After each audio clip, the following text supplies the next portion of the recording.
Rolled out Toro Dingo and now it will not start.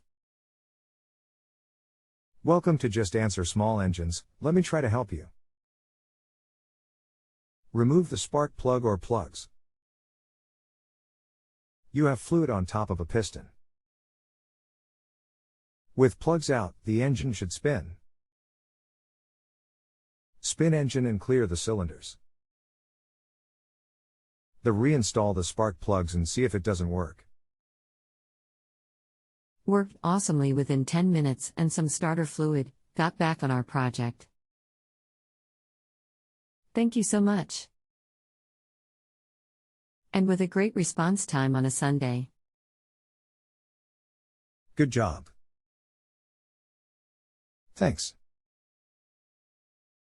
If you have a home improvement or appliance question and want to chat with an expert now, visit JustAnswer.com/YTHI.